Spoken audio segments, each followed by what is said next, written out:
remaining classes will be going to be very important, very crucial. So yes, I'm putting up the notes.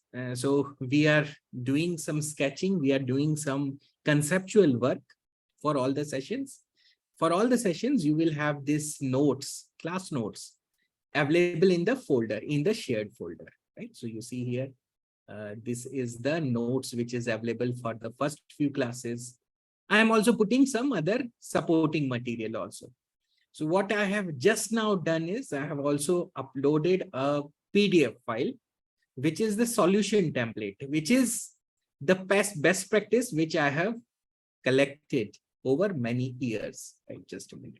Let me put it center, right? So this I explained you, this is the approach we will be using for solving any system design problem, right? So we will start with the requirement. Requirement includes functional requirement, non-functional requirement. I have added more details about it. What could be done next? So task and subtask. Then you have to do capacity estimation, whichever is applicable. So I have given many options, right? Because if they are applicable, right? And focus areas could be 1, 2, 3 use cases. Basically, focus areas are functionality or use cases, and then design REST APIs. If you are purposely told, do not give REST APIs, focus mostly on the database design, then you can accordingly tweak this model.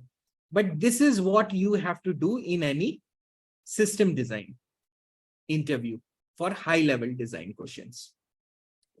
So this is, I have also written last step, which is selling your design. This is the most important step, right? So selling your design is, you have to tell to the interviewer that this is my design and these are the benefits of my design. For example, I have designed the system in a distributed manner.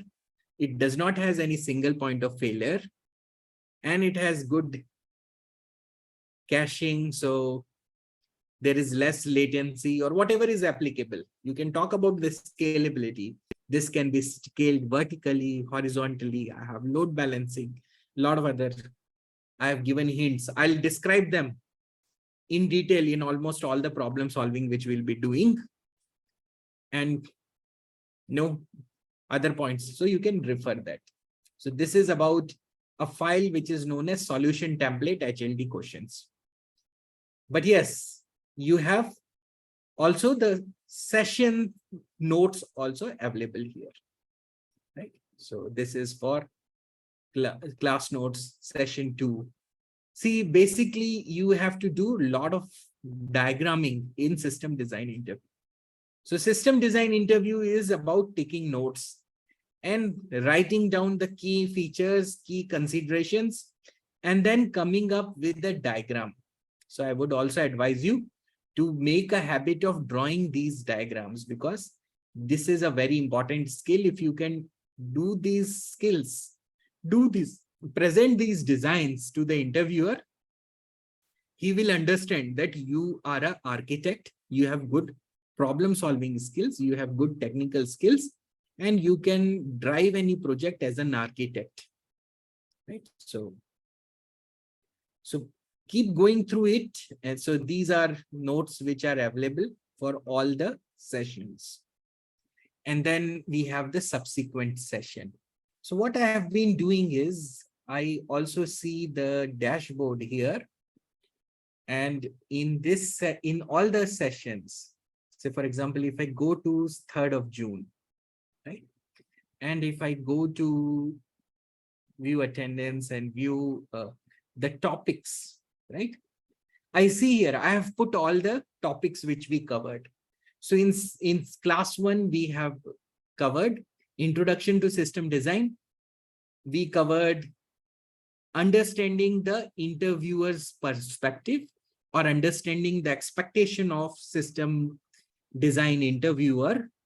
We discussed HLD versus LLD. We discussed best practices, do's and don'ts for system design interview. We also did introduction. This was our first session, right? You guys are able to see these subtopics? Because otherwise I will create a sheet, an index kind of sheet, and upload with the course content so that you can see these subtopics. Yes, okay, I see. Yes, you guys are seeing, but yeah, I feel for easiness, for your easy reference, I'll also create an index, because how would you see the which video recording is for which session? Sometimes it may become tricky. So let's have a index. This will be handy for you. So now my question is, any guys have any doubts in these topics? Because other thing which I will be doing is discussing in detail all these topics so that you have thorough understanding of all the previous topic, and then building on further so that you become, by end of all the sessions, master in system design. So this is my goal, to make you as comfortable as possible in system design, or make you capable enough so that you can very easily clear any system design interview. Yes. So I also introduce myself in this session. And yes, so the topic for session 1 were these. Any doubts, any questions on this session, session number 1? So you are clear about what is a system design interview. Okay, let me ask you one by one. This is a good way. Anil. Okay, let me go in, yes, alphabetical order only. So I'll start with A. Introduction of system design. What do you understand by system design? Assume, yeah, this is an interview. How would you answer if you have been asked what is system design? Like, or share for others. Yes, go ahead. it's like a process of designing the components in order for like designing the components for a system to create a software product which will cater for end-to-end users. Yes, yes, absolutely. Software system design is about the architecture of a software system, right? So how to divide a complex system into set of components, and how to design the system in such a manner that when these components interact, you can build a highly scalable application. So high level design is all about giving the overall design of the system.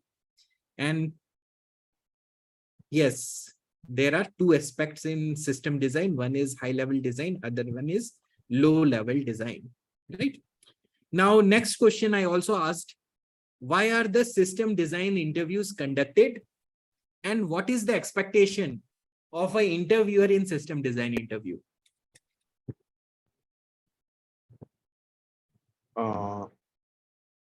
The system design interviews are, I feel like, conducted to measure the ability of the interviewee to place the components such that the system works in a well-defined manner with all Yes. the possible positives like availability, scalable, problem solving without having much downtime or negative aspects. Right. Great. Great. Awesome. Yes. So yeah, in system design interview, the interviewer is testing your understanding of architecture skills, right? And if you are 4+ years of experience, see, if you are a fresher or if you have less experience than 4 years, you should understand the basics. You should master low level design, and you should understand the basic components, definitely basics of operating system, networking, uh, various topics I said. So which is databases, protocols, and various components. You should understand what is load balancer, what is proxy, what is caching, what is web servers, what is application servers, etc. So you should have a basic understanding as a fresher. But if you are experienced professional, you should be able to design complex systems. You should know how complex systems like YouTube, WhatsApp, Facebook, Messenger, or Twitter, these systems are designed, and you should be able to build a design for similar systems. Uh, Yes. Tarun, here, could you also document for experienced for 1 to 5 years of experience? What are the topics which are important, and more than 5 years? If you could do that, it would help us in preparing based on our experience. Yes, yes, sure, sure, right? So you need a document about what are the topics. Yes, but definitely, uh, this all session will be useful for people to upskill themselves in the architectural skills, right? So how many of you are, because see, in startups, if you apply, sometimes in startups also freshers may be asked design questions, and they are expected to design systems, complex systems, because maybe if it's a startup is less than 20 employees, even mostly startups will have less experienced people, and they will be building complex systems. So in some companies, yeah, it's very hard to differentiate, but I will give SD1, SD2, SD3. What is the expectation for SD1? So, and what is the expectation from SD2 and 2 onwards? What would be the expectation? This I will document it and share across in this folder, right? So you can expect over the weekend this details, so that you have it handy, right? How many of you are less experienced, are SD1? Basically, what I would ask is, how many of you are SD1? Please say yes in the, or SD1, write SD1 in the chat if you are a SD1 or you are looking for SD1 position.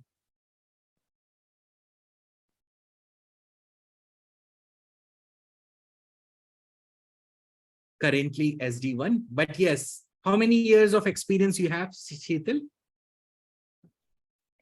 Uh, 2 to 3 years of Okay, experience. sure. So yeah, when you apply for SD2, you are expected to know the entire system design. Right? So yeah, you said around 3 years experience, right? Yeah. Right. Okay. Okay. Yeah. So you can apply in SD2 position. You should definitely apply for SD2 position.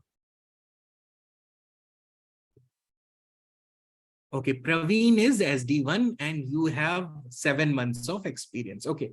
So I will share you what you should know. Definitely. And definitely, in a year's time, you will again upgrade to SD2. So I would suggest you also pay attention to each and every topic, because again, no, it's up to the interviewer, up to the company where you are applying. As I said, in many companies, for example, startups, they may ask tough system design questions to freshers also, right? Great.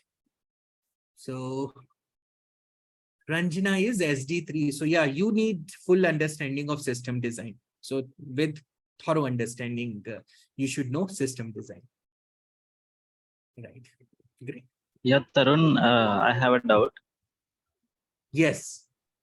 Tell me. So the companies generally see how much experience for the SD2 role. Oh, what is the experience level at each Yes. role? SD1, Yeah. SD2? Yeah. Yes. Actually, So I would say 2 year and above is SD2.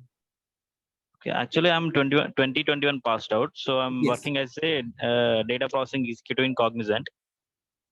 Yes. So I want to place SD2 in any one of the company. So that's why I'm asking. Yes.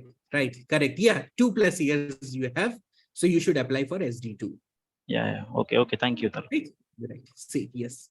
So you should apply for SD2 positions, and SD2 is a position for 2+ years of experience. And for SD2 onwards, you need system design. For 1 year, 1.5 years or less, you need less topics. But yes, in startups, you may be asked complex questions. So I will give you the will differentiate SD1 and SD3 for FANG companies, right? I will talk about FANG companies when I'm putting up this sheet, but for non-FANG companies, they may ask more details also. Okay, so now let me ask Harish. Yeah, tell me difference between high-level design and low-level design.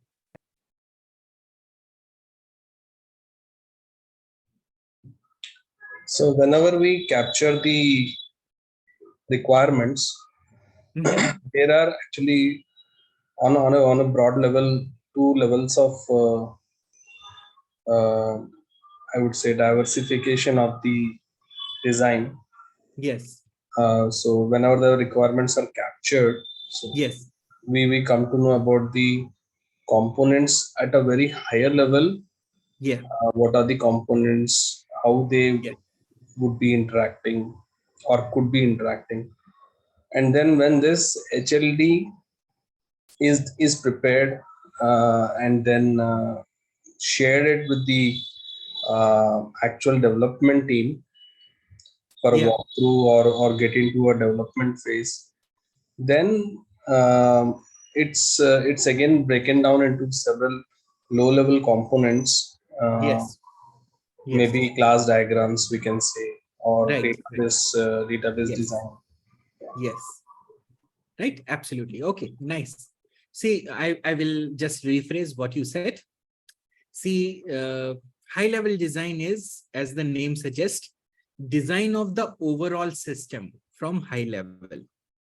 Here, you don't need to go into details about implementation. High-level design is platform agnostic, language agnostic. It just talks about components at high level, right? For example, this is data storage. This is application server, various components, load balancer, etc. And when any software is built, first you do high-level design. Yeah. Then the next stage is low-level design, because once your high-level design is fully finalized, you do the low-level design. But in the interviews, they may ask to do the low-level design, right? Right. So yes, for interview, they may ask you to do directly the low-level design. So you should be able to do the low-level design. See, for building any system, there could be two approaches. One is the top-down approach. You do the high-level design and then start detailing it out further and further. There is a bottom-up approach also, which is you start with the database design, then you will start building, okay, these databases will be fetching information from various classes and how my classes will be interacting with the UI, etc. So you can do bottom-up design. So low-level design interviews generally will be asking you to do bottom-up approach, right? And high-level design interviews will ask you to do top-down approach. So is everyone clear about high-level design and low-level design? We also discussed about the deliverables of high-level design and low-level design. So what is the deliverable in high-level design? Harish, you know, what kind of diagrams you should do in high-level design interview? Basically, these are actually the use case diagrams, and to an extent sequence diagrams that Right. will go into the See, HLD. in high-level design interview, your final outcome is the component diagram, right? Yeah. So you should come up with the component diagram which describes the overall architecture of the system. So if it's a design of tiny URL, or if it's a design of any application like Book My Show or YouTube, your goal is to come up with the overall architecture of the system, which is component diagram. Okay. Component diagram is nothing but various system components, how they communicate with each other, how they are interconnected. This is component diagram. Now, what is the deliverables in low-level design?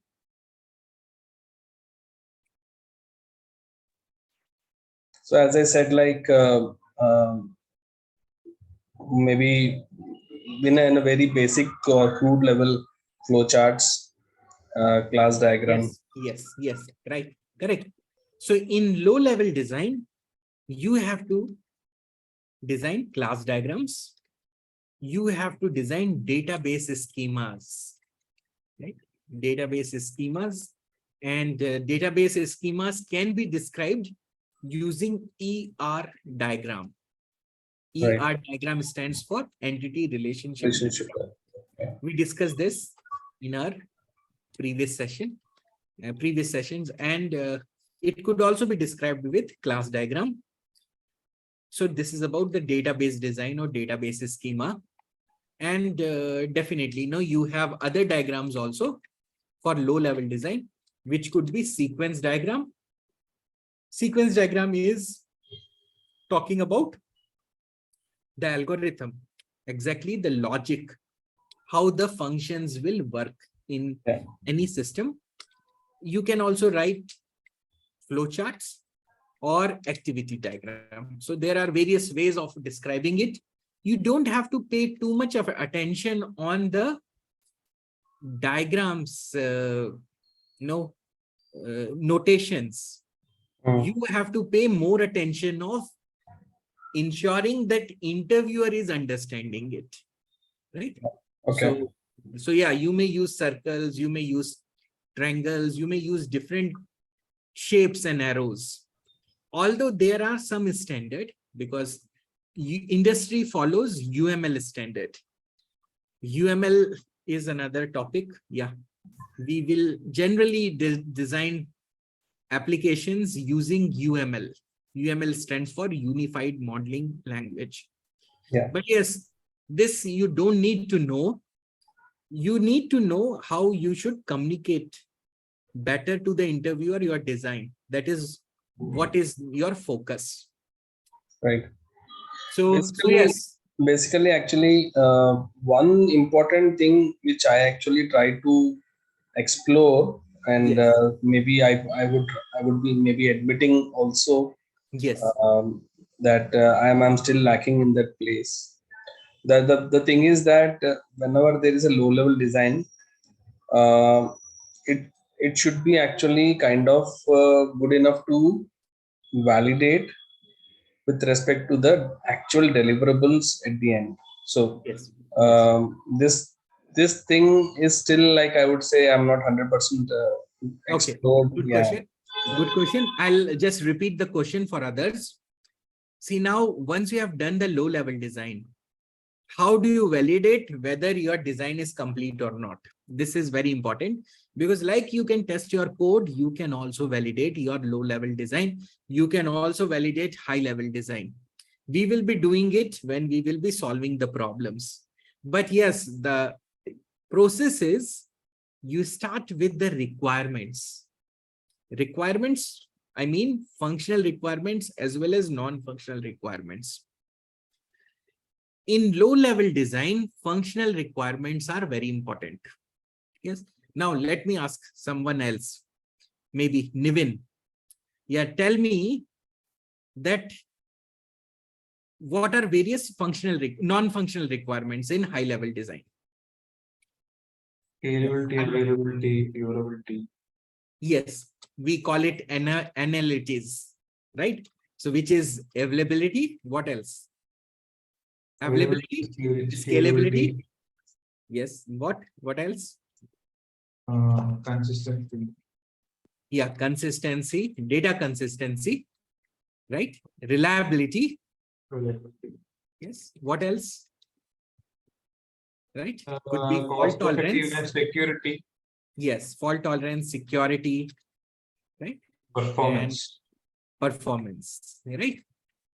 Performance, latency, right? So these are various non-functional requirements for high-level design, right? Because when you are doing class diagram, you can't say this class diagram is secure or this class diagram is scalable. That is not making sense, but in high-level design, it is making sense.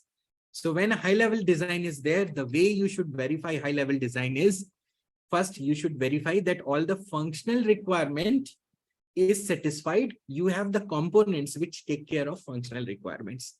And most important is you verify that the non-functional requirement is satisfied, because it is easier to design a system which can satisfy all the functional requirements, but it is much, much harder to design a system which is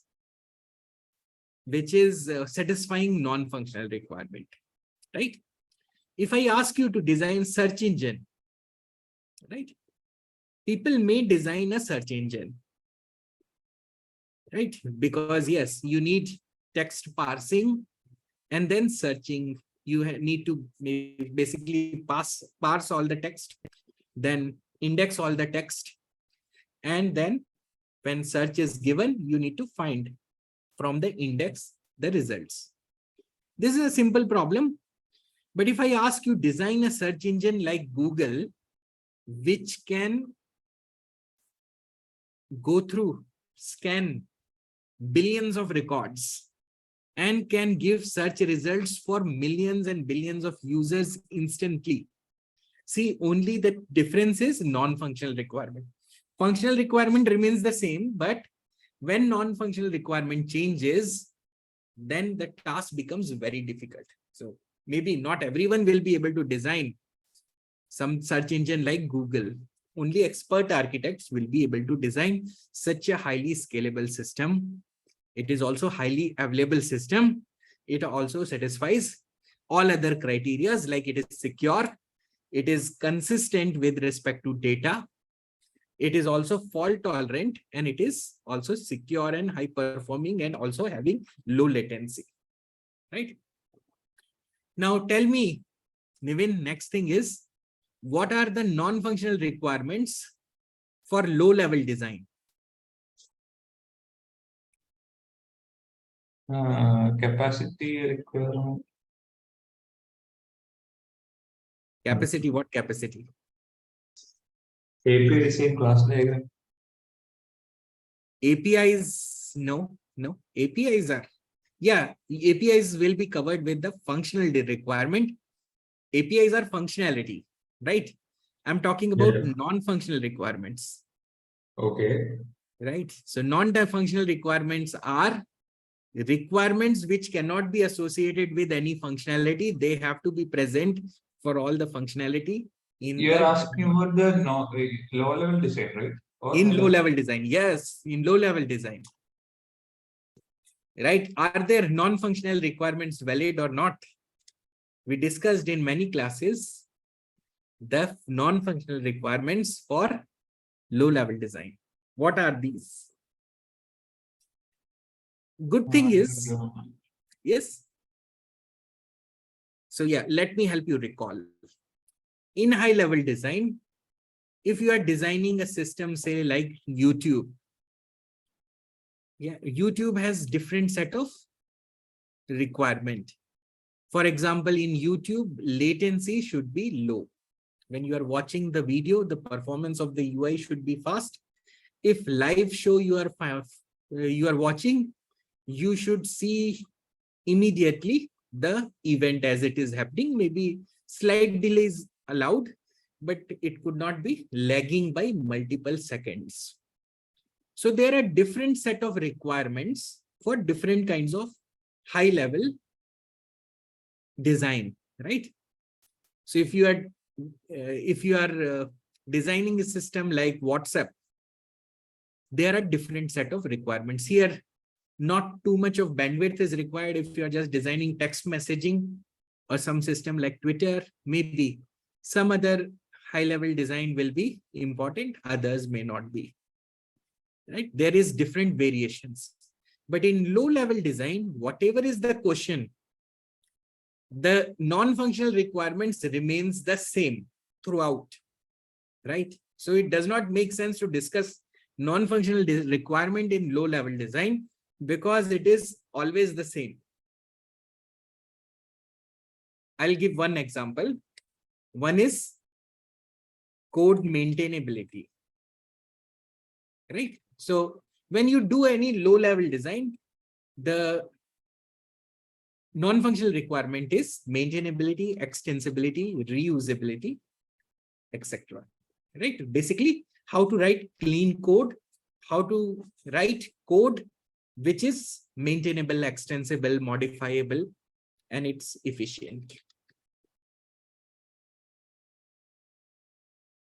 Right? So this is non-functional requirements. So now I think the difference between HLD and LLD is also clear, and we also discussed some of the best practices. Now, what you have to do is you have to verify whether all your non-functional requirement is satisfied with the design. For high-level design, this is the right way. And now, as Harish was asking that he is not good in verifying for LLD, in LLD, what you have to do, you have to start with the requirements, right? Requirements you can write as set of bullet points and then verify whether you have covered all the requirements with your design. If you have covered, and if your design is also maintainable, reusable, how do you ensure maintainability, reusability, extensibility? Now, this is a question for you. Nivin, yeah, tell me. I told you what is non-functional requirement for low-level design. Tell me how do you ensure these are satisfied? Can you repeat the question, please? How do you ensure non-functional requirements are satisfied in your low-level design? Do we need to check with the CAP theorem or? No, CAP theorem is not applicable in low-level design. Right? Low-level design is about flowchart, class diagram, database diagram, these implementation details. So you follow good object-oriented principles, right? If you follow solid design principles, if you follow design patterns, if you follow object-oriented principle, this will ensure that you have maintainable code, reusable code, extensible code, right? So see, now I am revising and this is giving you good insights, right? So yes, this is one of the important best practice. And then in the solution template, I have shared best practice for high level design. And for low level design, the best practices follow design patterns, follow solid design principles, follow object-oriented programming concepts, which we have discussed in previous classes in good details. Sure. So this is about the first class. Now, let me just quickly revise about second class, the content which we covered. I think second class we had on 6th. So topics here. We did the design of tiny URL, right?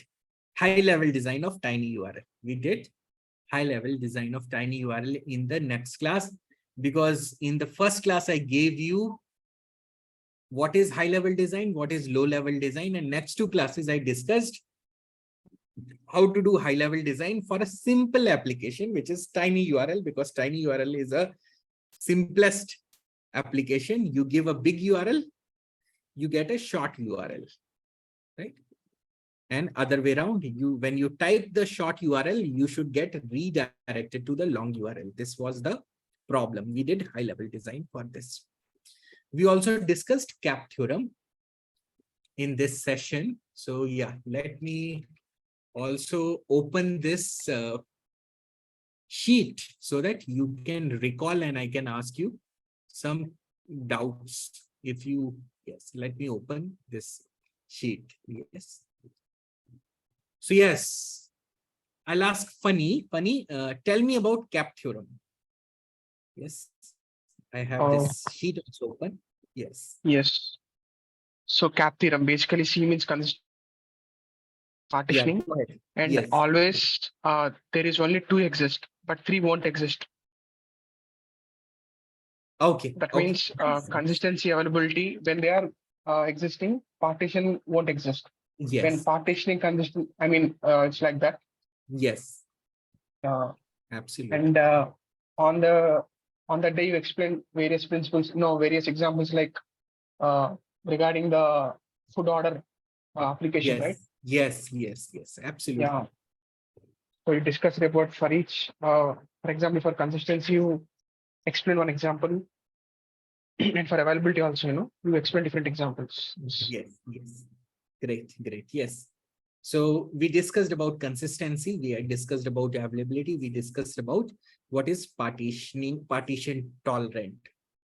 So cap theorem is an important theorem, and this is applicable for all distributed systems. We also discussed about what are distributed systems. So can anyone talk about what is a distributed system? Right? Yes. See, here is the topic for this I discussed about SD1. Someone who is looking for SD1 position, he should know computer science fundamentals, which means operating system, networking, database systems, distributed systems. He should know in software architecture, object-oriented principles, data structures, design patterns, solid, YAGNI, and clean code. So this is what is required for SD1. But yes, if you are beyond SD1, which almost everyone are, or you are very close to become SD2, then you need understanding of all the topics. So we have, yeah, now my question is, what is distributed system? Funny. What do you understand by distributed system? Distributed system, Yes. there are multiple independent system or nodes. Perfect. So, they should be communicate always. Yes, yes. And See, in that, multiple autonomous system, if they are able to coordinate with each other and they can work towards a common goal, this is a distributed system. yes. Right? Awesome. Great. So this was all about the cap theorem and how is it applicable.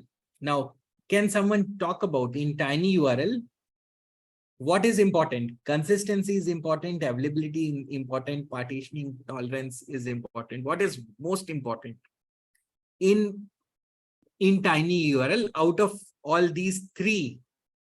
Partition tolerant or partitioning you cannot avoid because network failures can always happen. It's not in your control. If you are architect, say, assume you are the architect of Google, but yes, Airtel is providing the network connectivity, or there are many service providers which are providing the internet all across the world. So maybe some breakage is there somewhere that no one can control. So network partition can always happen. But yes, now tell me, what is more important in tiny URL? Consistency or availability? Availability. Availability. Okay. See, there are two microservices we decided on tiny URL. One is for the write service, which is if you give me the short URL, if you enter long URL, you will get short URL. For this service, what is important? Availability or consistency? Consistency.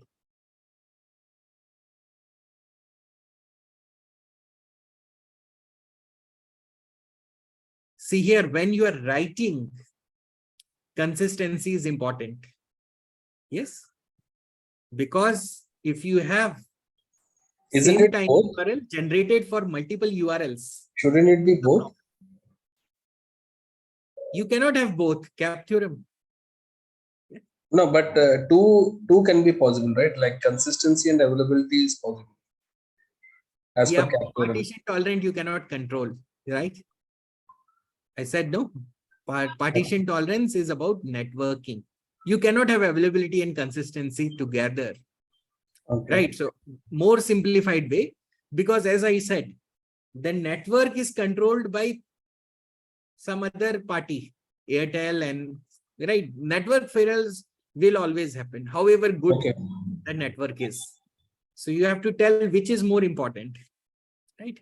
For right service, consistency is more important, because when you are generating the short URL should map to the long URL and should map only to one long URL. Yes. Otherwise, someone will enter short URL. The result he will be getting redirected to is wrong, right? So consistency is more important here. For the other service, yeah, if you are taking more time, so what does it mean? If it is taking more time to generate a short URL, it is fine, because writing is going to happen less number of time. This is a read heavy system. Once you generate a short URL, that short URL will be read 100 times at least, because you will be sharing that in your social media post, etc. So here consistency is more important, availability is less important, but for the other microservice, availability is more important, because when you type in the short URL, it should get redirected, and if it does not get redirected, then this service people will not have a good experience. Yes, and it's a read operation, so there is nothing to do with consistency also. So yeah, definitely that has to be a highly available system, because in read you will always have consistency, because you are not modifying the data. And in write you have taken care of consistency, so in read definitely you will read the consistent result, right? So this is about Cap theorem and how we applied it to tiny URL. See, in system design, that's the way that you have to go through the same content multiple times, because it's a complex topic, and when we go through same content multiple times, you get more insights, right? So no one can learn system design by just going through the topics once. You have to revise, you have to deep dive, analyze it in various scenarios, then only you become a good architect.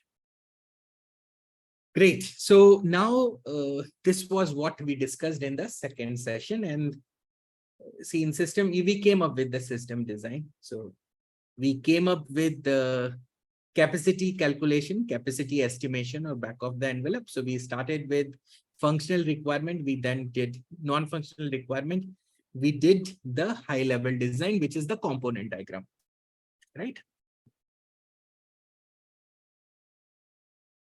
So we did the capacity estimate. We did the API design also, right? API 2 designs, 2 APIs were required. So we also discussed about the caching, because for speed is also important here. Performance is also important in read case. And for better performance, we have to cache it. Yes. And we discussed the cache eviction policy, which is least recently used. You can cache, or you can use various algorithms for cache eviction, because cache will have only 20% of the data. So we discussed end-to-end high-level design of tiny URL in the second class. Yes. Any questions you have? Feel free to ask now, or you can always post in this chat channel in the My Institute app.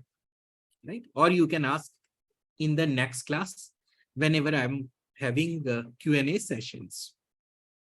But is it all good as of now? But yes, note down the link to the shared drive also so that you can refer it. Right? So to Ranjana also, you can have access to all this content. Although maybe this is your first class, but yes, this you can always find handy for preparation.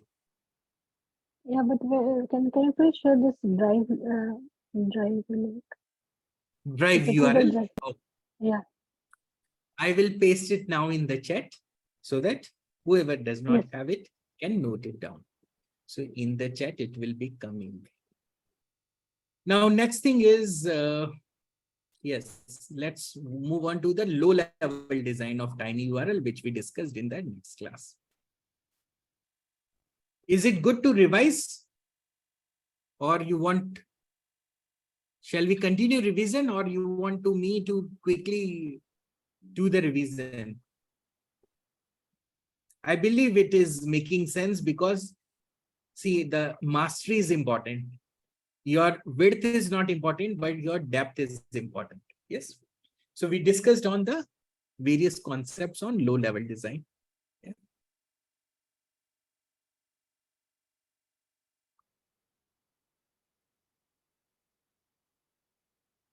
See, yeah, we already discussed various topics here. Okay, we discussed about various kinds of problems that may appear, but don't worry, we have to work to found the patterns, right? But yeah, this was your brainstorming of what all problems you have seen so far, right? But yes, this is what we started with low level design of tiny URL. We again decided when we were doing low level design, we have to go through the algorithm, right? Basically. See, in tiny URL, you have only two APIs. One is the read API, one is the write API. So there are not too many classes, but yes, we figured out the algorithm for designing the short URL, right? So we decided we will use 6 characters because we can store more than 1 billion, or we discussed that we wanted to store 5 billion URLs, right? So we decided, we took the, again, the high level design. This is high level design. We discussed a little bit about the microservices architecture because we are breaking down our service to 2 separate services. One is the get short URL service and get original URL service. This is read, this is write.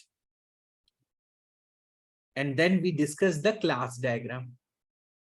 Class diagram will have the methods, properties, and classes and associations between the classes.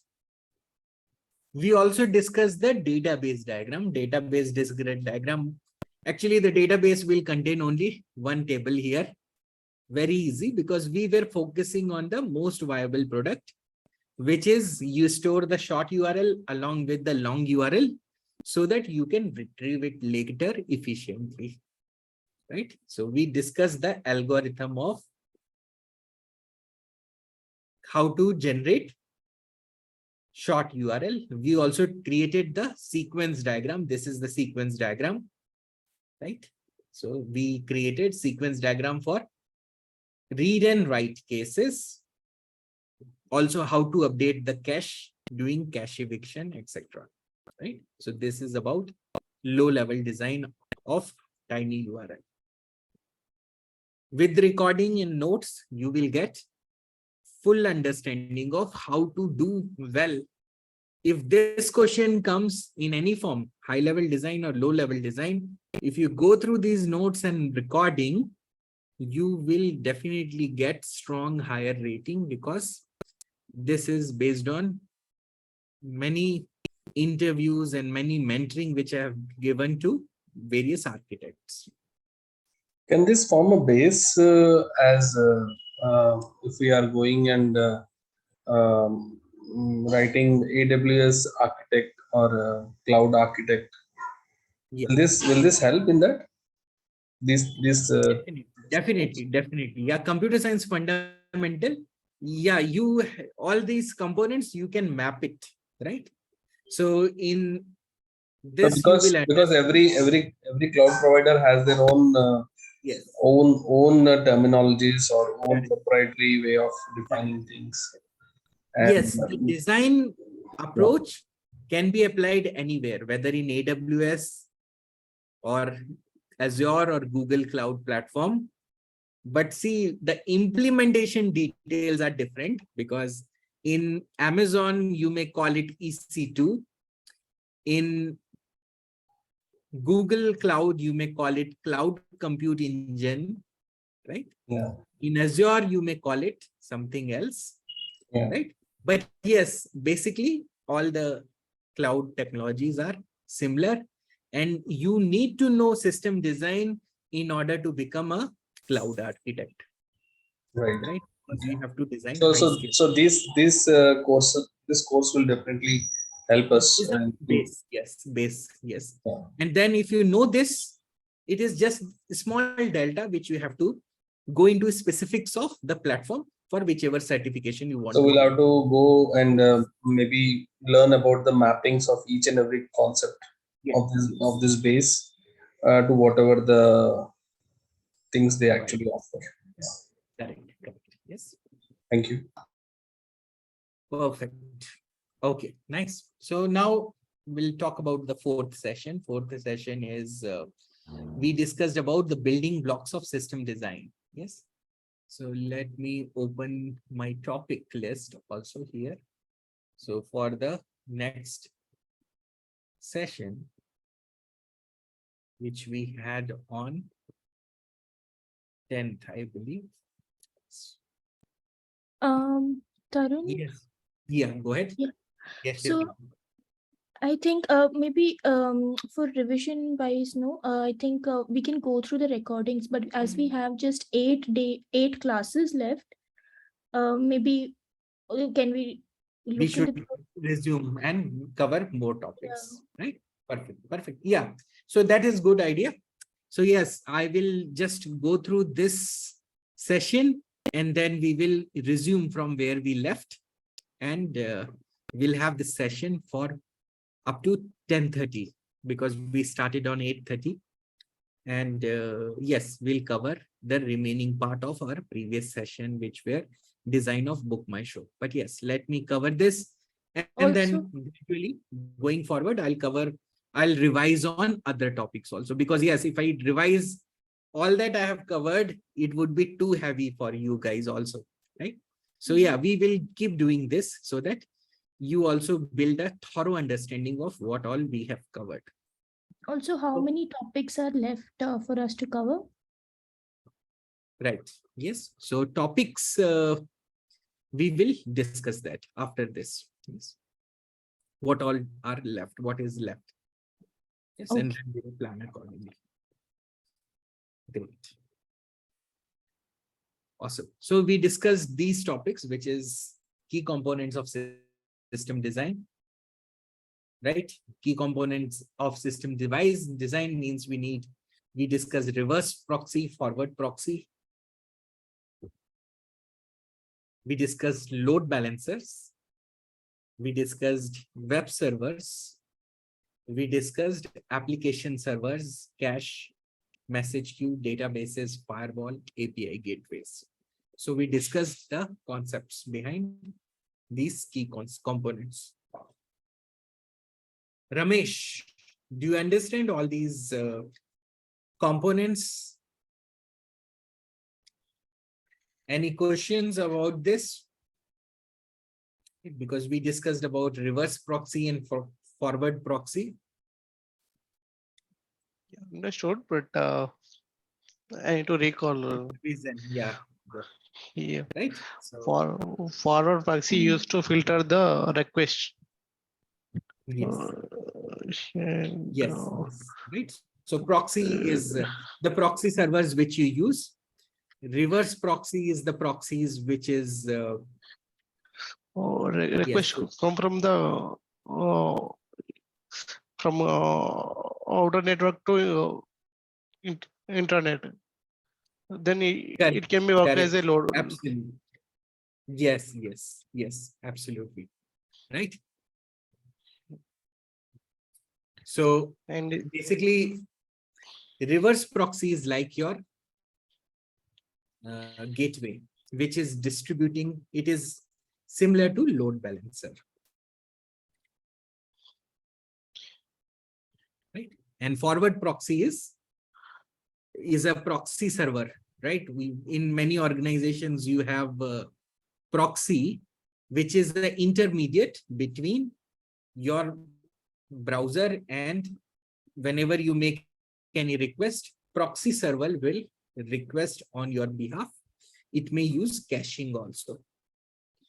It may block, it can provide access control, it can do caching, it can filter out the content, it can provide some additional layer of security, right? And it helps you, your identity is hidden from outside world. Right. So this is all various topics which we covered last time.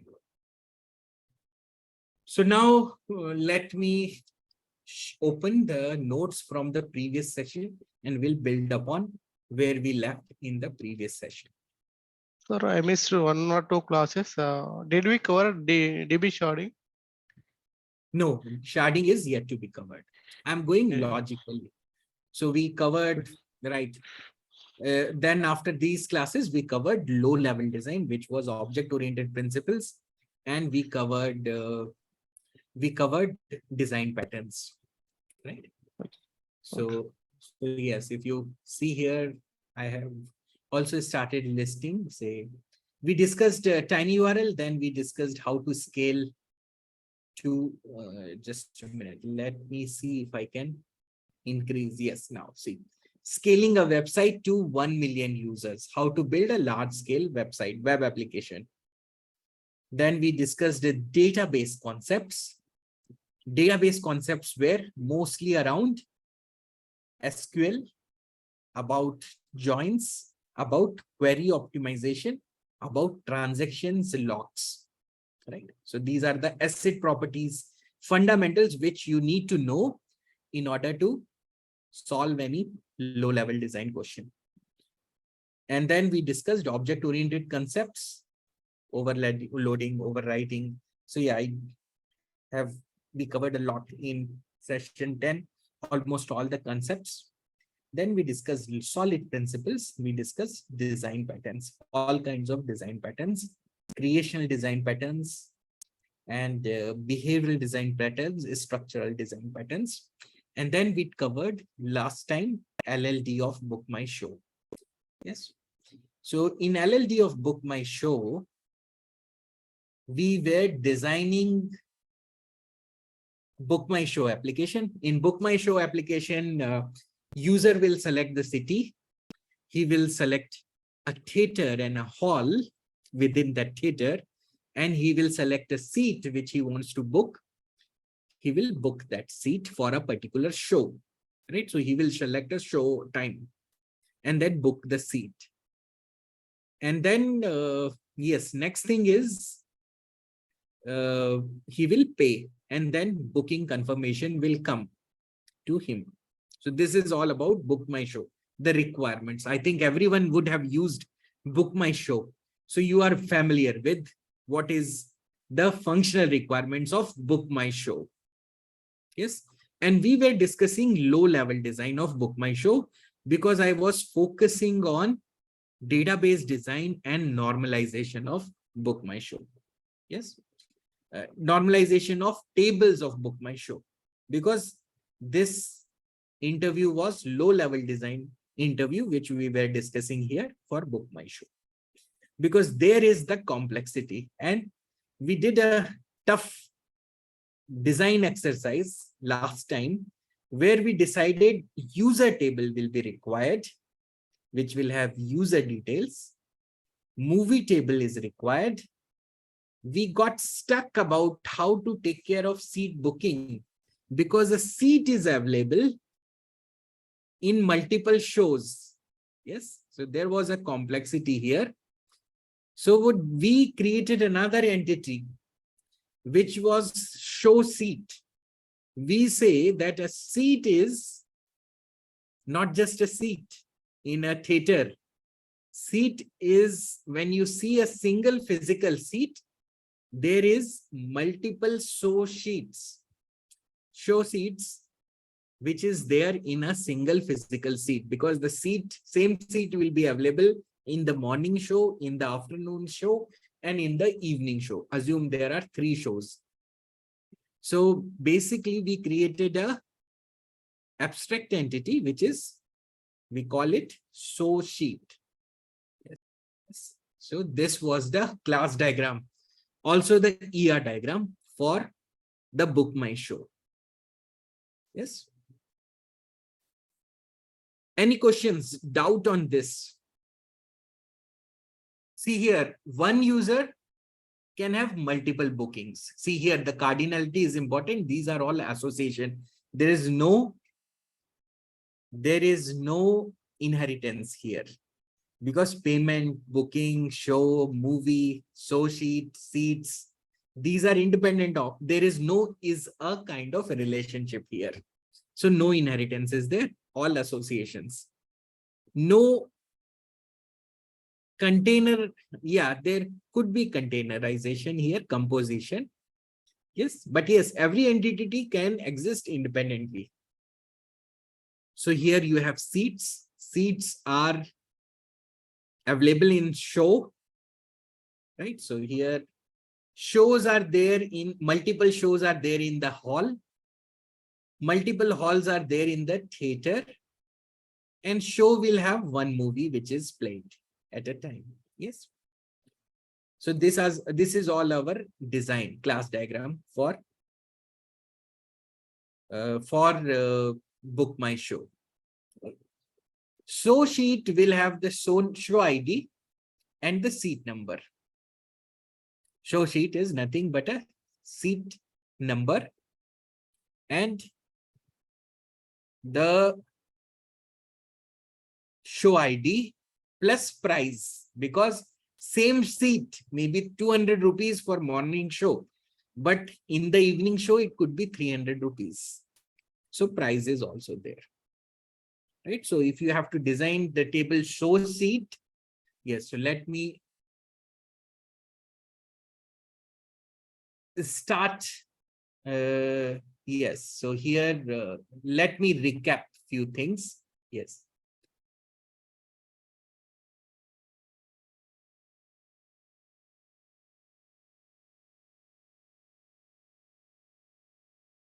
Yes. So yeah, this is the database design. User ID, name, email, address, etc. Movie ID, title, description, duration, etc. Show ID, movie ID, theater ID, hall ID. Everything needs to be there in this, and show time and date. Yes, but see here, show is having one movie. Show is associated to one hall only, right? You don't need theater ID here. Now, Sheetal, can you tell in show database table, we don't need theater ID. Why is that? Think and tell me. I say we don't need theater ID in hall ID. No, sorry, I say theater ID is not required. Show ID, movie ID, hall ID are required. Anyone would like to tell that? We Yeah. had normalized this. Yeah, we normalized it, right? But yes, we have to also, yes, just I'm looking into show. We were in the middle of design of this. We designed user table. We designed theater table, hall table, movie table. Also, it's clear because these are separate. These are all leaf entities, right? not that complicated. But yeah, we were in the middle of show table. We designed it like this: show ID, movie ID, theater ID, hall ID. But I would say theater ID is not required here. This is something we should further optimize. Theater ID is not required. Do you agree or disagree? This is transitive Yes. dependency. Maybe. No, Yeah. yeah, that is there. Yeah, correct. Data ID is not required here because we are already having hall ID and hall ID is already having theater Yes, ID. absolutely, absolutely right. Correct. Because hall ID, hall is already there in theater, in a particular theater. So from hall ID, we can know which theater it belongs to. So we don't need. So yes, just I noted that, yes, while designing, when we were normalizing, probably, yeah, this is something we could have taken care of. Just one more thing here. Sometimes it happens that based on a requirement, we may actually have to stop at a particular normalization level. Yes. So Yes. what we are discussing as part of revision is the kind of normalization that is expected, that is already put in from theater to hall and then to show seat Yes. Yes. or show. So there can be sometimes performance issues if we are over normalizing it. Yes. So I mean, like, do we have anywhere kind of a clear cut handling of situation that yes, in this case definitely it has to go till this level of normalization, or maybe whenever there is an non-functional requirement and we have to actually fulfill that requirement Yeah. of performance issues, so Yeah. we cut down the normalization. Yeah. So Yeah. how to go about these scenarios? Yes. Right. See, here you have to normalize. In any interview, normalize up to 4th normal form. Right. You should know up to 4th normal form. That means first normal form, second normal form, third normal form, 4th normal form, BCNF, Boyce Code normal form. These are the normal forms you should know. Clear?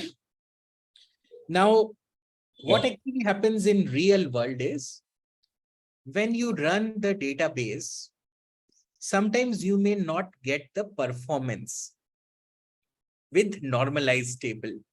Then you apply for query optimization, denormalization. Don't worry about that. You discuss here that you have good understanding of database design. You are getting interviewed here for your understanding of database design. So you can just mention that, yes, I will, after designing this database, monitor the performance of all my important queries. And in case there is some performance bottleneck, which cannot be resolved by using the best practices of database design, as well as indexing, as well as query optimization, right, which we discussed already. So basically you will index if you can get the important, if you get the performance improvement with indexing. If you are not getting performance improvement with indexing, then you have to denormalize it. Basically, you have to denormalize. Denormalize will only help you if you have joins, right? Because joins are slow. But in this case, right now, we don't have joins. So in this table design, no need for denormalization. So to avoid joins, the main purpose of denormalization is to avoid joins, because joins are slow. Database query joins are slow. So this is the only criteria which you have to determine for designing the database. Yes. Okay. Great. So don't worry about unless you have joins. Okay. Right. So in our show, we have show ID, movie ID, hall ID, show time, and date, right? Now, next is our show sheet. We discuss. So show sheet will have what all, and what all attributes, right? So this will have show ID, physical seat ID, right? So let me talk. So this seat, which we have in this database design, consider it as a physical seat. So for clarity, I'll create two entities. One I will call physical seat, which is right now, because we were doing this as a group exercise, and with as a group, when we were doing, we just considered physical seat as an entity. But here the trick is to design it correctly. You need a physical seat and show seat, and there is a relationship between. And seat is in a hall, and then hall seat will have, maybe it has a category because all the seats are immovable. You can make an assumption that seat cannot be moved and seat cannot be upgraded. It can always be, because a seat could be either a gold seat or it could be classic or whatever is the various categories, right? So that is what I mean by categories, right? And then it will have a status. The status it does not have, because you may have a status because a seat could be under repair, unavailable. So you may have a status here. And show sheet will have a show ID. It will have a physical seat ID, and it will have a price, right? And movie table, you have movie name, maybe movie ID you can give, right? And name, maybe you have description, you may have director, producer, actor, etc. You may have a lot of other, right, attributes here. So other attributes, all these leaf attributes, right, which are not associated. For example, movie is very simple to design. Snacks, easy to design. Payment, yeah, payment. Who can give me the design of payment? Yeah, here. Now, this is my design for show, physical seat, show seat. And then finally you have booking ID, which will have user ID. It will have a payment ID, right? And it will have seats, right? Seats could be maybe number of seats, right? Number of seats. Maybe you can have exact seats also. What is the seat numbers? So that could be a seat array, right? So you may have a array data type also. In Postgres, you have an array data type. Otherwise, you may have some other way to kind of, you may have another table where you will have all the seats which are assigned to a particular booking ID. Yeah. Current data ID will also be there, right? Yeah, pardon? In the booking ID, data ID will also be there, correct? Which ID? Data ID. Yeah, correct. Awesome. Nice. Theater ID will be there. Hall ID will also be there. And the seats. Movie. Movie, yeah, show ID you will have. Yes.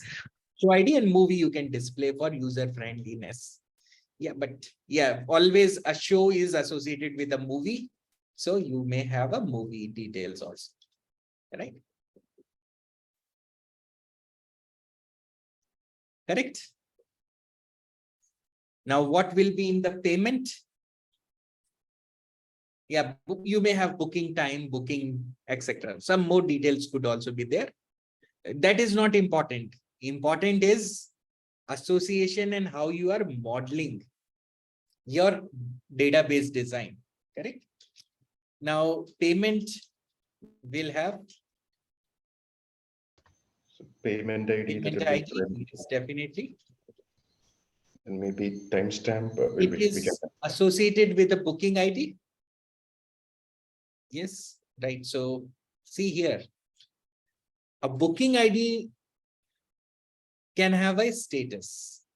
Yeah, payment can have a status.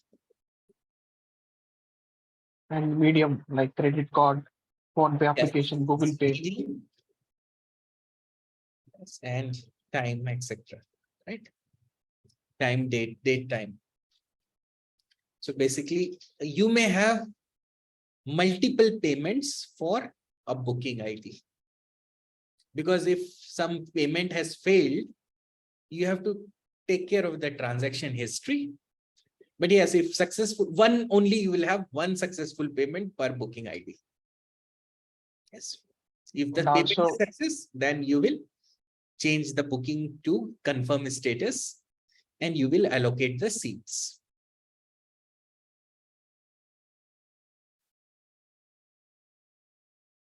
So can we keep a payment ID primary key here? Yes. Because we payment have, ID. like if we have some, like we first time we tried the payment and it got failed. Like, and next time we try the payment ID will get updated, or will it be the same payment ID? Right. It will be different payment ID. Payment ID will always be generated different. Okay. Right. Booking ID will be same because you will be paying for that booking, right? And definitely you will have, you need the amount price also for the payment. Yes. So yes, these are the details. So if you miss out one or two details, not a problem, but you should not miss out any entity. And you should not miss out any association. And you should be able to share this association with the right amount of cardinality. This is what is expected for low-level design of any application, which is like Book My Show.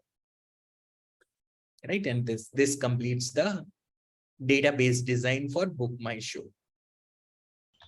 Sir, sorry, I was like unable to like log in for some time, but I have one doubt, sir. Like this is show sheet, that table. Should that should contain that status also, right, sir? Because, or the physical sheet should contain Show sheet should contain. status or a physical sheet. I'm confused in that. Yes. Okay. About the physical seat and status. Show sheet means it is available for show, right? Huh. So all the seats will be generally available for the show. Assume one seat got broken. This is an edge case. It's not a common scenario. So your status will be under repair. That will not be eligible for booking. So that is what I wanted to keep the status for. But yes, you may miss it out, but it's a very trivial edge case that someone has broken. He did not like the movie. He broke the seat. Maybe he watched Adipurus or whatever. Yeah. And or Pathan or whatever, and he did not like it. And so now next show, it is not available for booking. It is up under repair. Okay. It may happen. Yes. Or sometimes now, yeah, this was also based on the COVID requirement. Because last few months, the interviewer used to ask, okay, what if we want to only allow alternate seat booking? In that case, you can put all alternate seats as unavailable, right? So show seat is something which you can block. Yes, so you need a status for show seat also, because show seat could be booked or it should be available, right? So you need a status here also. Here we can call it maintenance status for more clarity. And this is the booking status, right? This is what is needed. Okay, sir.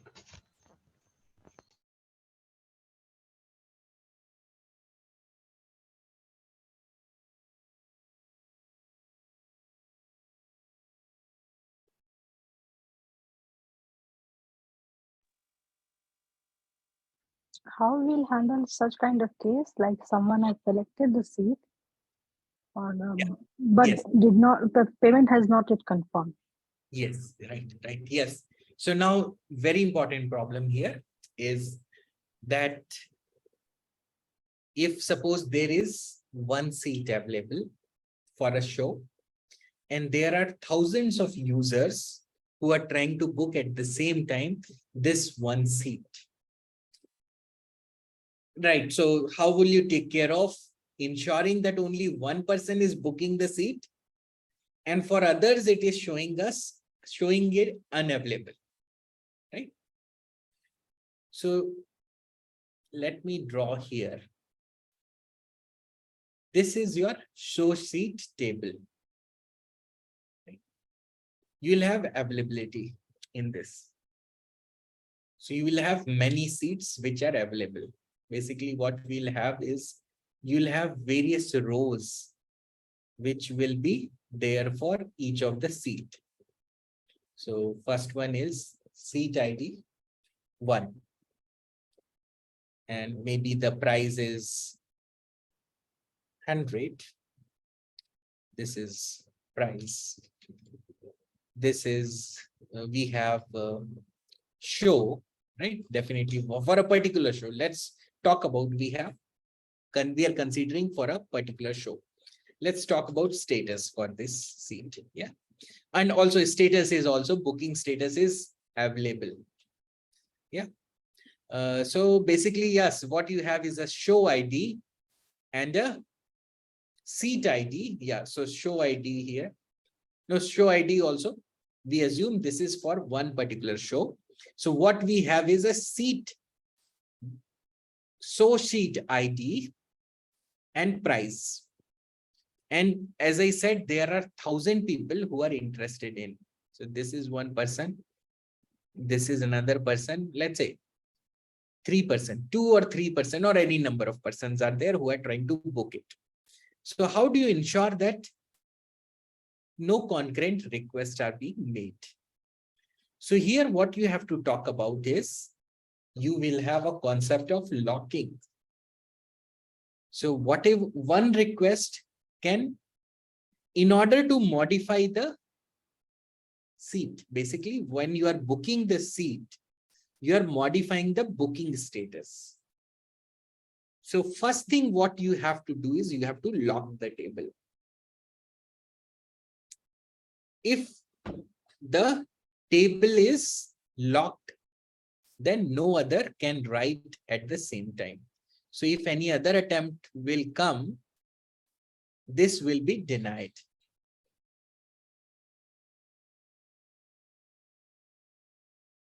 Just a minute.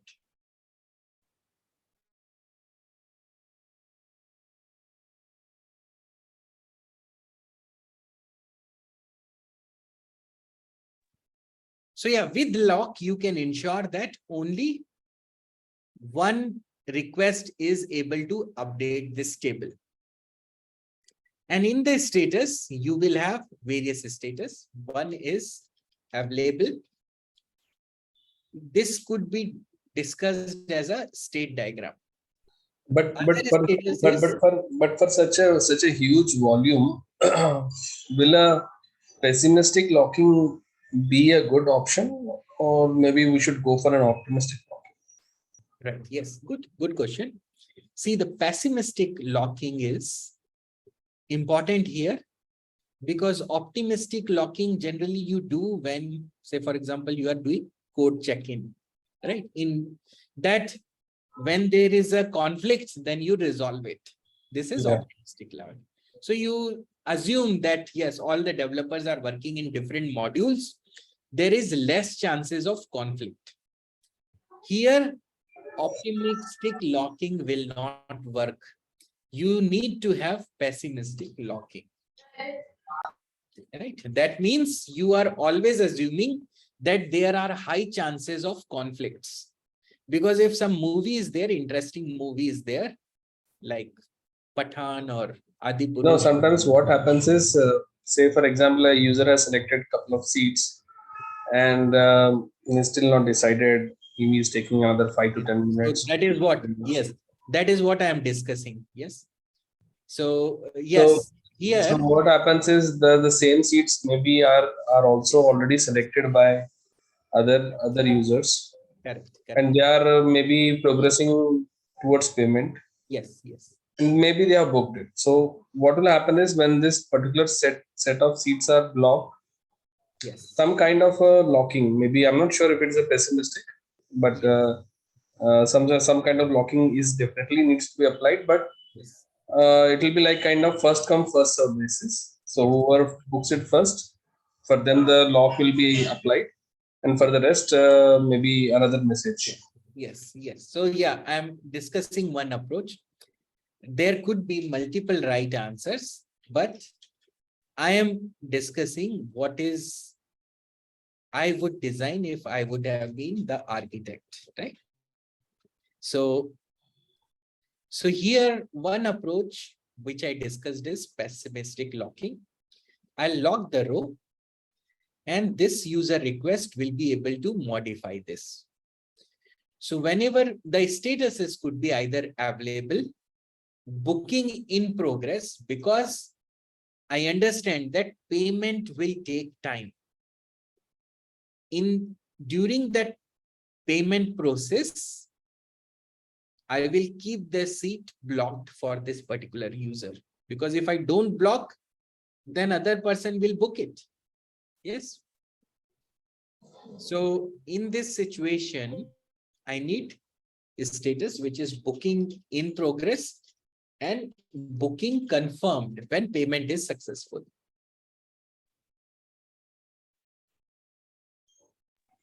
Pessimistic lock will start when the user once select the seat. Yes, when he's So it means the user. Yes, and The he. user Yes. won't be able to see that seat. Yes, he will not be able to see, because as soon as he selects, we will move the status to booking in progress. Yes. And only one person can move it to booking in progress. So there is no chances of concurrency here. And for booking in progress, we may have a job which can monitor the seats every. So what we can do is we can also have a field here where is, say, what blocking time, right? So assume now is 10:18. I started booking at 10:18. So I will reserve this seat for 10 minutes or 15 minutes, right? This is again a business decision. If my blocking time is more than 10 minutes or 15 minutes and my payment is not successful, the booking will get automatically cancelled and the seat will be released back to the pool so that others can book it. So this is the way it could be handled, that I can block the seat, but if someone changes the mind later, after 10 minutes, I will release back the seat to others. So to complete the booking, users have 10 or 15 minutes of time, whatever, based on the business requirement, you can keep. And after that time, it will get automatically cancelled, right? Otherwise, if he confirms the booking and payment goes successfully, the booking will be confirmed. And then the seat will definitely be not available then anymore. This would be kind of cron job, which keeps listening to. Yes, absolutely. So cron job, or it could be a stored procedure trigger based mechanism you can have sometimes available in the database, or you can also do it through some programming Java or any other backend job, cron job you can create, right? So that is anyway low level consideration. How to implement it? Yes, this could be implemented either using the stored procedures functions in database or using Java or any other backend program which can update the database. Tarun? Yes. So as you said, the locking definitely happens for one person, correct? Yes, yes. Is Right? it It's an exclusive to, block, not a shared block. Yes. yeah, may I know it will happen because of high internet speeds, will it be depend on some factors that locking for only one particular person? On which factors it depends, Right. See, that is handled by the database. So database, even if multiple requests come at the same time, exactly the same time, database, relational database, we are using relational database, which takes care of concurrency. So it will ensure that one user will be able to have the access, only one user gets the access, no other user gets the access to this. So lock mechanism will be thread safe, right? It will not allow multiple users to acquire the lock at the same time. This is taken care by the database itself. So that you don't have to worry, because that's why you are using database. If you're using a file to store all this information, then you have to ensure that, yes, how to ensure who gets the lock. Maybe you will have a synchronized block and only one thread can access that, and every request is a separate thread. So that way you can achieve locking, right? Yeah, so in normal file handling, it will be complicated, but yes, in database, that comes out of the box to you. Concurrency handling will be coming out of the box to you. So this locking will do programmatically, like with the for example, Hibernate ORM mapping tool, or Yeah. So I discussed this in SQL. You can do what you can. okay. There could be a stored procedure. You start a transaction, and when you start a transaction, you acquire a lock. You can, in the stored procedure, write and stop lock. So that is also possible in the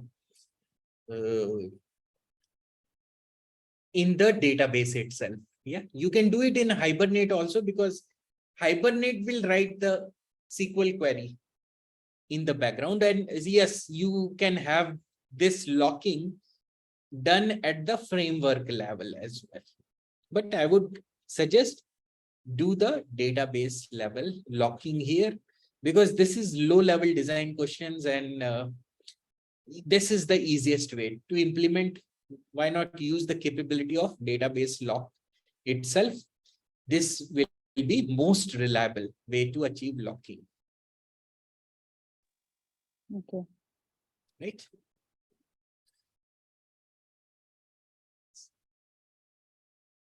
So yeah, if you can give this design, see, this design is common. I may ask you,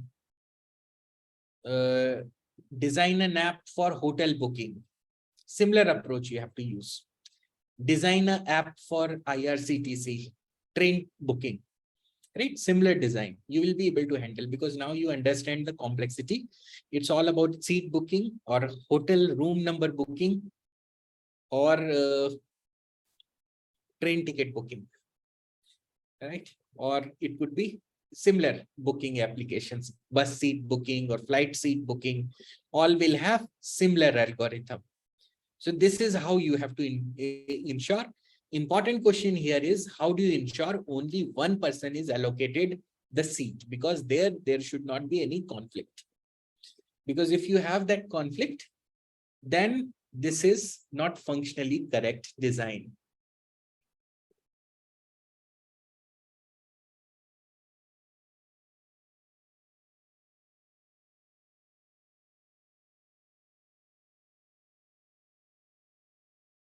Right? So yes, go through this design. I'll share this content also. Now let's discuss. I believe this is clear, right? Oh, the state diagram is, you will have generally seats are available. From available, you will have other state, which is booking in progress. And then you have the final state, which is booking confirmed, right? So let me just move it here, and you will always have from available to booking in progress, and either booking in progress will confirm if the payment is successful. If payment is not successful, then booking in progress will get it back to available. Yes. So this one I will draw as a double circle because this is a terminating state.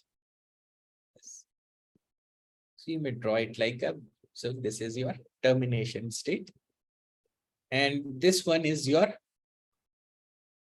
start state. Maybe I will draw something here to denote this is the start. Yes. Basically, you draw a triangle. But yes, right now I don't have the triangle. Yeah, I could draw like this. And yes. So this is my start state. Yes. So yeah, this is my start. I don't need this. Yeah, this is start, this is end. So this is my state diagram about how do I block the seats and how do you ensure that seats are available to others also, and you are seeing the right amount of available seats. You are not seeing any extra, because it would be bad user experience that if you make the payment, then your booking in flight booking, there is a slight difference. I'll tell you. In flight booking, what happens is they don't block the seat for a passenger. They allow the booking. And you will not be issued the booking confirmation immediately. You will be booking, you will get the booking confirmation after maybe half an hour or 1 hour, whenever you pay for any ticket. If they see that, okay, there is already a booking. So assume you are doing this flight booking, there is slight difference here. So in that, they don't use the lock. They allow two people to block a seat and pay for the seat also. Then there will be a job, scheduled job, which will reconcile. This job is also called a reconciliation job. This is used in many applications.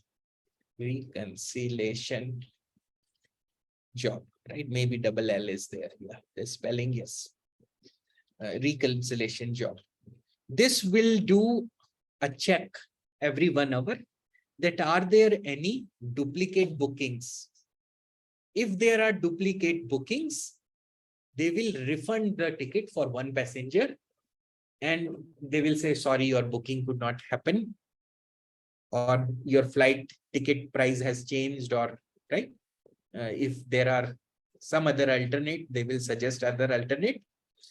And in other case, yeah, in this case, you don't get this scenario. They will block it and they will not show it to other passenger. But yes, flight tickets are expensive. You say that if no US ticket you are booking, then you are paying around 70,000-80,000 rupees. So there they use reconciliation job. They cancel later.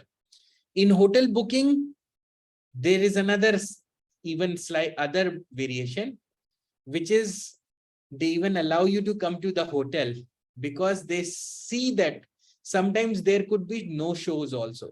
Sometimes this is also used by flights also. So this is a business decision. They allow access booking. And when passenger comes, they will shift them to some other property with some partner hotel, or in flight, they will offer the next connecting flight and they will offer them some gifts, right? Some more money and all. They do that also. People who have done international travel, they would be aware of that. That you sometimes, in spite of getting the booking confirmed, you are not allowed to board the aircraft because they overbooked the flight. And this also happens in hotel also. And then when you arrive, they will say, sorry, now flight is overbooked. We cannot board you. Please take the next flight. we will offer you more money compensation for it. And in case of hotel, they will transfer to partner hotel, or they may also offer you some other alternate flight.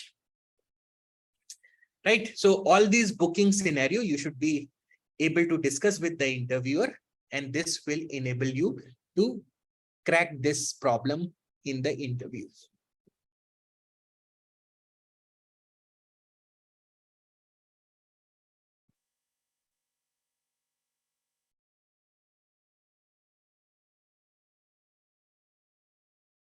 So clear all three scenarios, how hotel booking is done, how flight booking is done, and how this book my show cinema seat booking is done. There is differences. Either you block the seat and make it unavailable for 10 minutes or 15 minutes. Second approach, you allow duplicate booking, but have a reconciliation job, which can confirm the booking after some time, and then automatically cancel the excess booking and refund the money. Again, this is bad user experience. In Book My Show, why they have chosen this experience? Because they are interested in giving users the best experience. But in case of hotel and flight business, they are interested in earning more money, and they say user experience they will take care by giving them a smile and some gifts and offering them other benefits, right? But yes, they don't want to lose their business, because if some passenger book and they do no show, and sometimes tickets are easily reschedulable. So all these situations they take care, and they don't want to lose money. So they allow people to overbook. So these are the three approaches. Great. So about what else we would be covering in the next classes, I'll be preparing a list and we'll discuss that in the next class. First thing which we'll discuss is what are we going to cover in the next sessions. This completes the low level design of Book My Show. Right. Definitely the entire database design. We will also cover it from high level design. And in that we will cover API design. Right. So what we will also design the APIs and high level component diagram for this.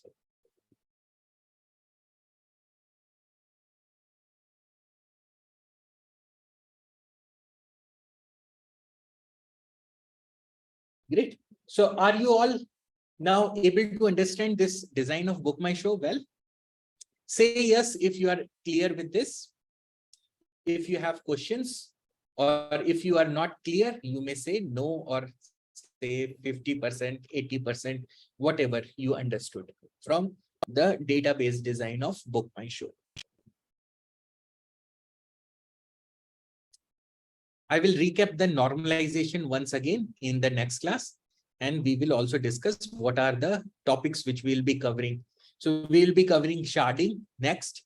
We will be covering microservices, REST APIs. We will be covering NoSQL database, when to use NoSQL, when to use SQL. We will cover a design using NoSQL database also.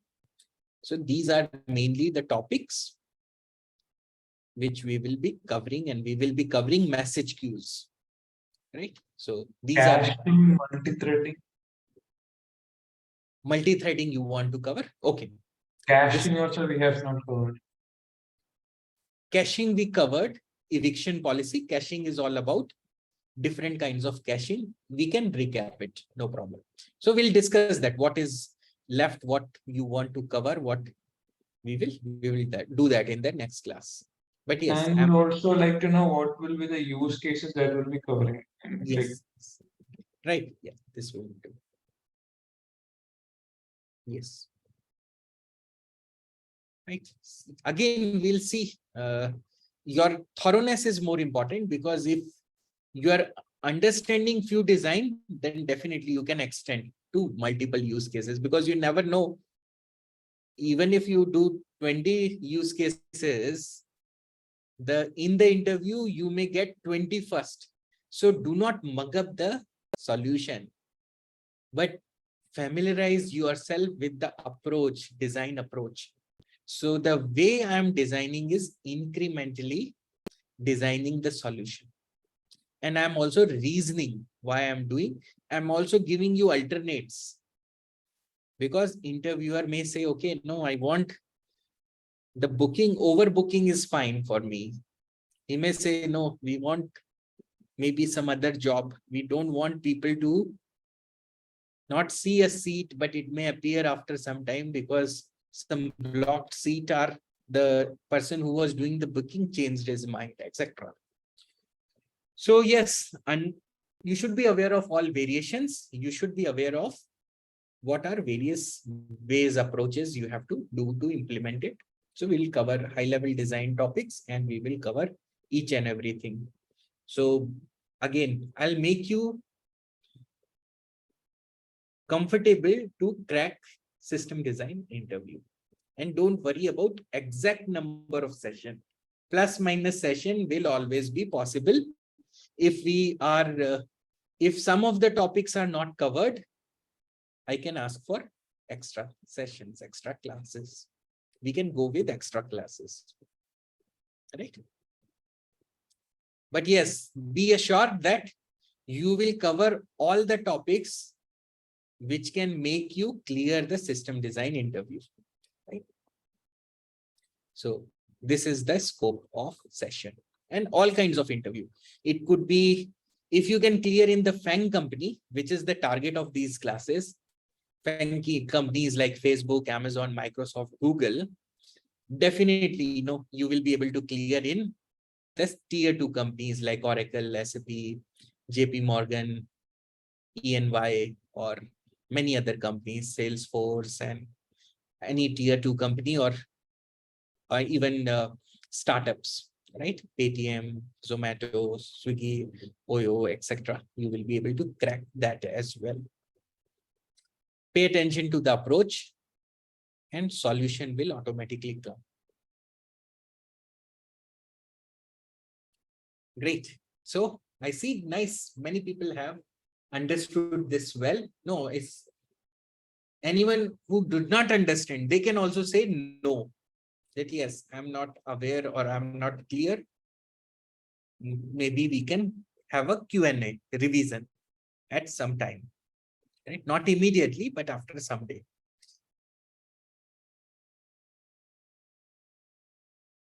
Right. And you can also go with the recording sometimes because of network disturbances, or maybe you got disconnected in between. Then this, yes, this is also very important. Ensure you have a backup internet connection, because if I'm describing something in a class and in between, power cuts are common in monsoon days. So keep your phone ready in case power goes down or your Wi-Fi connection is disrupted. You should be able to switch to hotspot immediately, because if you miss the flow, then if you join after 5 minutes or 10 minutes, you'll not be able to understand it, right? And if you are asking me to repeat, then you are disrupting the flow, and sometimes it can be a bad experience for other students. So ensure you keep a hotspot connection also ready for you. Ensure, because yes, in this season, it's likely that power connections can happen or network disruption can happen. So be ready for that, because topics we are covering are important. And if you lose the flow, most important, you will not get the maximum benefit from the session, right? Awesome.